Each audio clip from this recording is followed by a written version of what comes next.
has a good fusion property, okay? All right.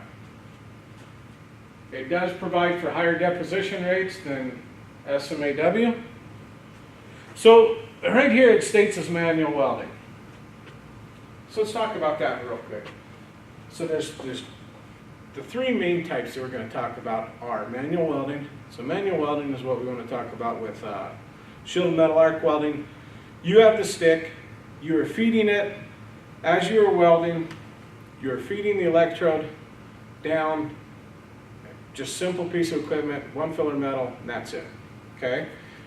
Now there's another process which GMAW and flux core arc welding, the handheld MIG torch, falls into this category. It's called the semi-automatic process. So you're holding a gun, but you're not feeding it.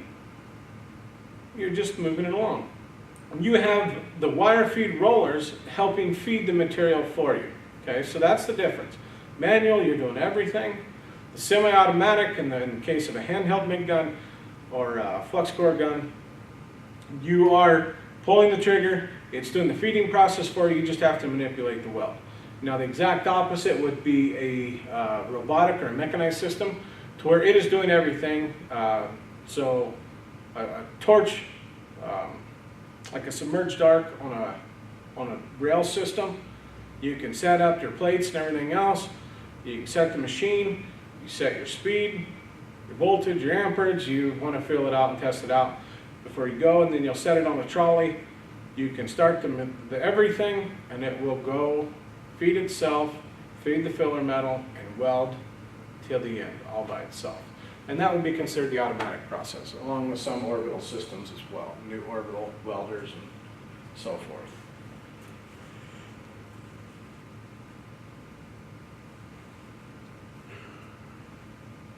Okay, arc concentration and deposit.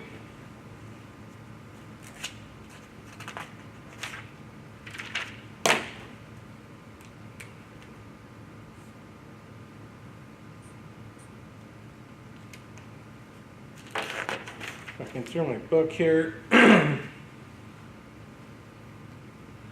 to figure out where I am.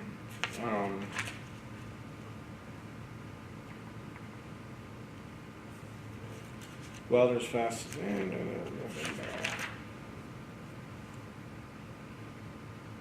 Okay. Right here, electrode costs somewhat less due to very small amount of electrode loss. And that's true. You know, if you do clip off a piece, it's a short little stub of wire.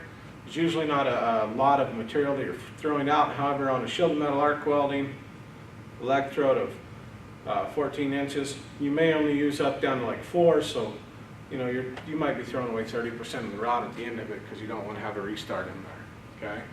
Okay. The other big portion definitely is just time. You know, you can weld a lot more, a lot faster, higher deposition rates, so forth. Okay.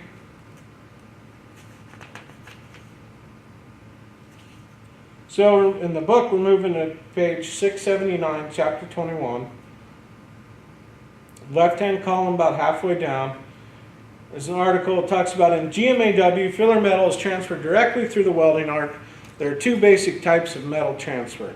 In the open arc method. Okay, really important.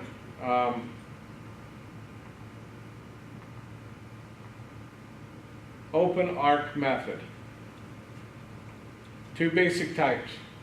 Molten metal separated from welding electrode, moved across the arc gap and deposited as weld metal and joint. Short circuit method. The weld metal is deposited by direct contact of the welding electrode with base metal. So again, as we're talking about successful note taking, these are some things that I would definitely make sure to highlight, bullet point, maybe even just take on the notes, write down successful notes. What is the open arc method? What is the short circuit method? What are examples of them? So we'll get into that here in a minute, but they're the two basic types of metal transfer.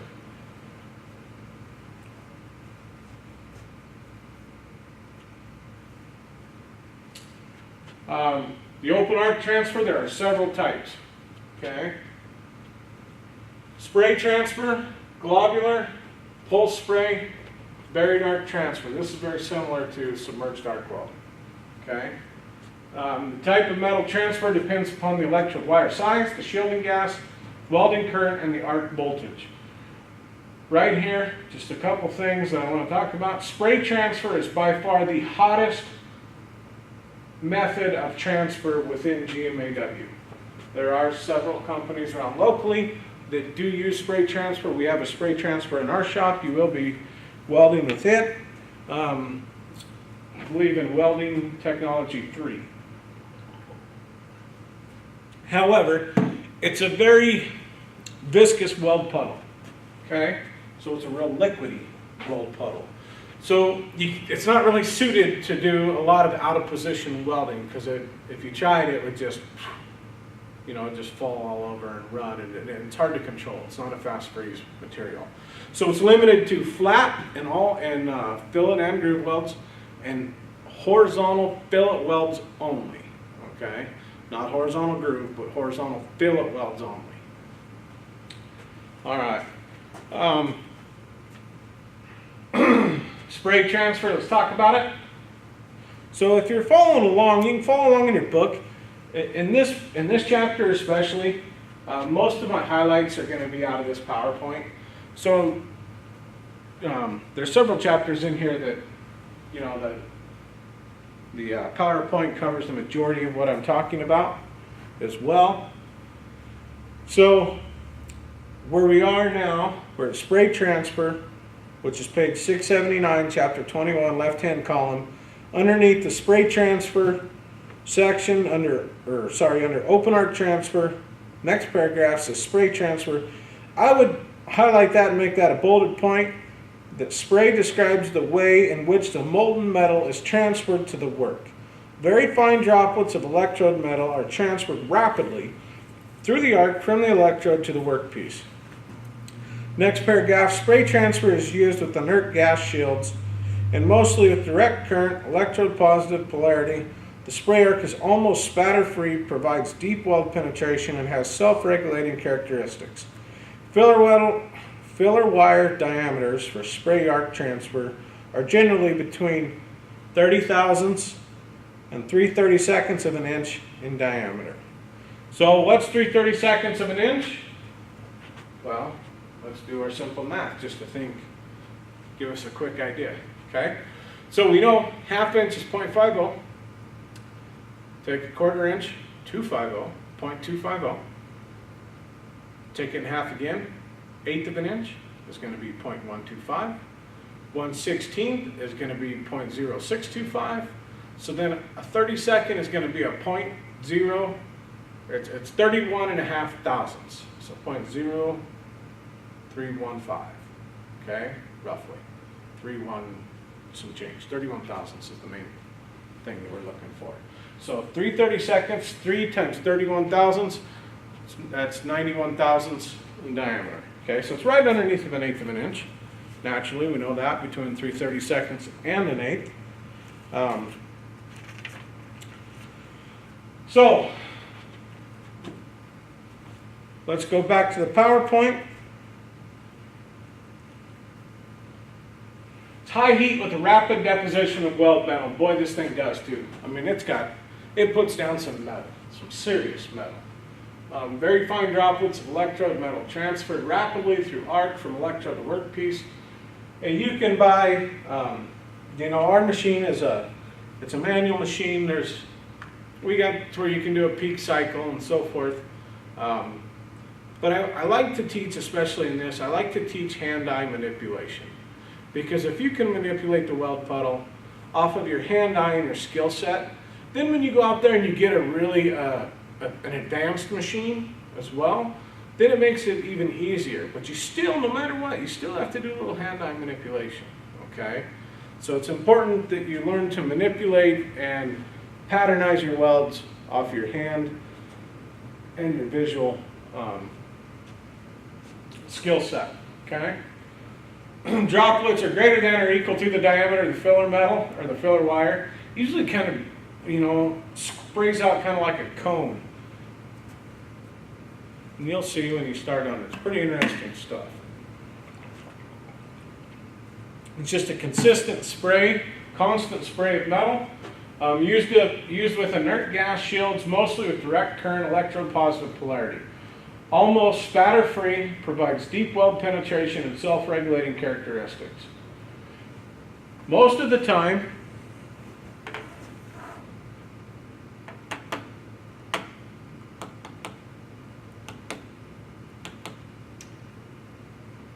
you are going to be running a deposition or a specialty gas within this material as well. So if you look over to page 680,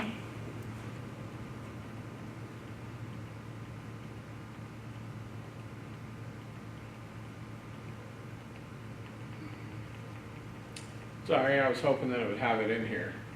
It does not have it as a slide. Maybe I'll take a picture of it and attach it to the info here. Let me find where you were.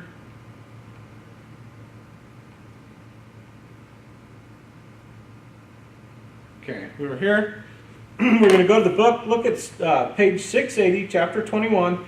Underneath table 21.1 is a globular or spray transition currents for various electrodes. So look at the electrode diameter. Over here, low carbon steel versus stainless steel, down to aluminum, copper, silicon. Right in the center, I want you to look at the shielding gas. Okay?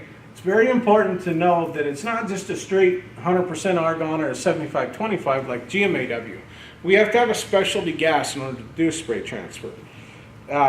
Depending on the material, so if we're at 035, depending on the manufacturer of the filler metal, it may recommend a 98% argon, 2% oxygen, or it may recommend 95% argon with a 5% O2. What we run in here is a 98% oxygen, 2%, or sorry, 98% argon, 2% oxygen. Look down at the stainless steel.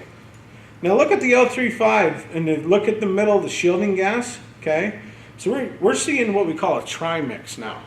So now we're looking at argon, helium, and CO2. So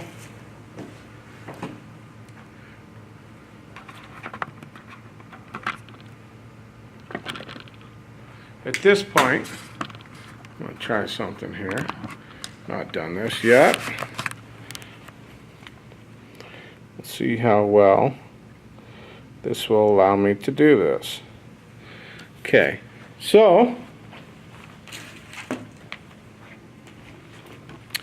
we were just talking about this. So what we run here is a 98 2%. Okay? And we can see our spray arc transition, current amps is 165. We'll be a little higher than that. Okay? Let's go down here. We are going to look at the stainless steel section. Let's say we're running 035. What we are running is a trimix. 035 filler metal, electrode diameter.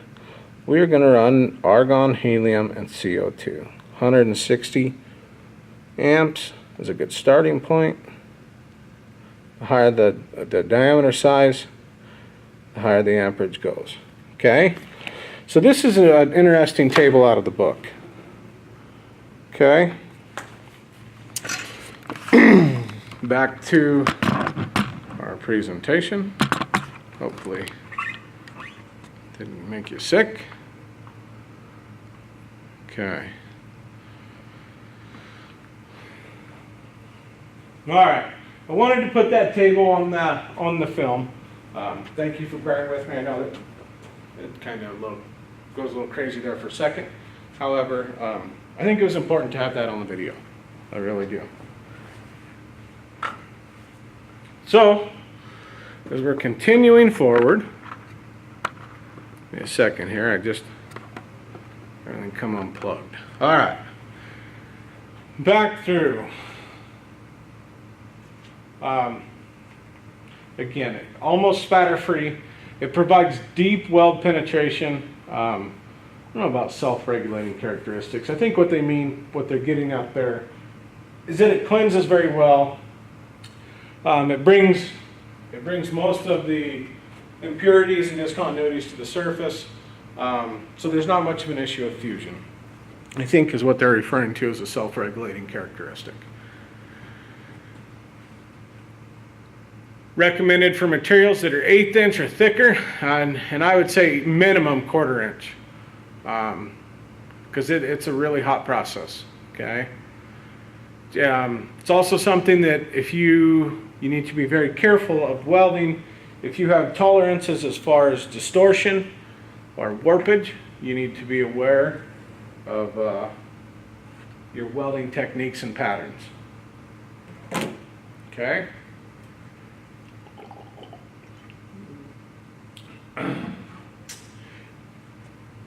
Ignore this right here. Spray transfer. Okay. Here's a good example of it as well.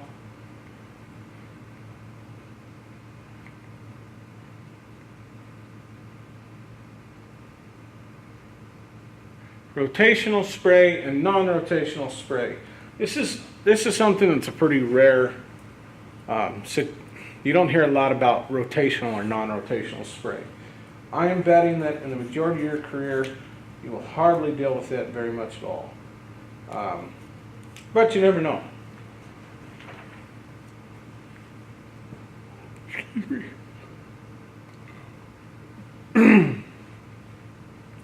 You can wire feed speeds as high as 1,500 inches per minute. So again, this is usually going to be in a mechanized system that most of us are more than likely not going to see. If you get there, you're probably going to get some specialized training on this piece of equipment anyway. Okay. What happens basically is the rotational spray transfer due to high current density operation. So it kind of forces it to spin into a pattern to make a wider bead. From what I can tell, I have personally never run one, never seen one. I have only read and been informed of this type of transfer from the book. Okay.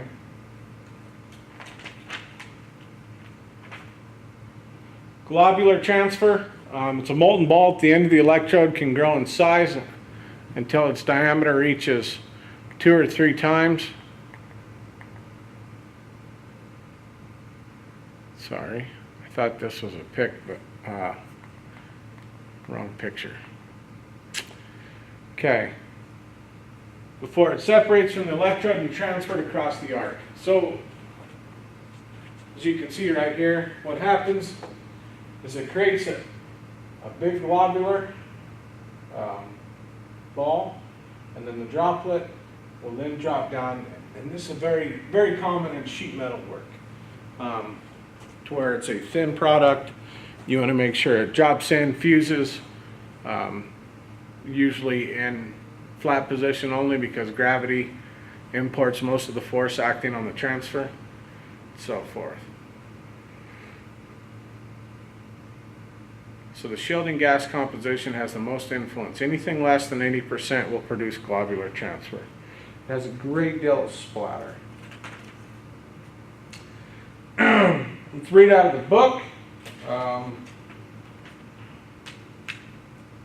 Sorry, I'm not to the book yet. Wrong page for me.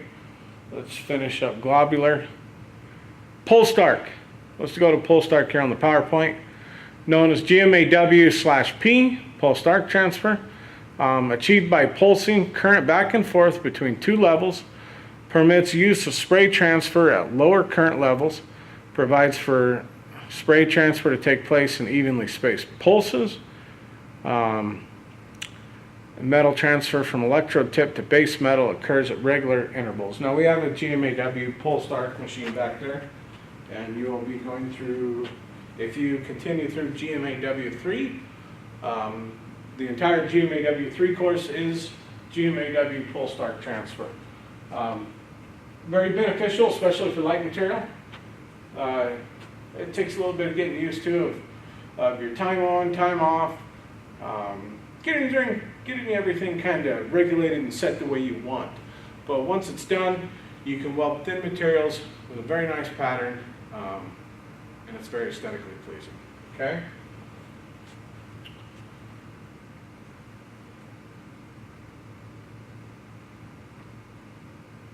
So output current waveform, you've got a peak current versus a background current. Time you get into this course, you will be learning this more in depth. But it can be rather interesting. It's usually not a preferred method to be used on heavy production or even just solid welds in general. It's usually for a light gauge material that you are trying to bond together and make aesthetically pleasing in one pass.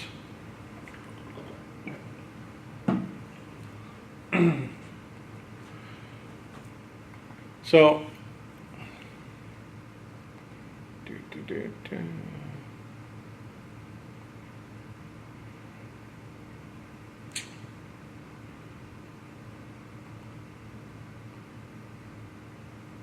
this is something you don't see a lot of, buried arc motor transfer.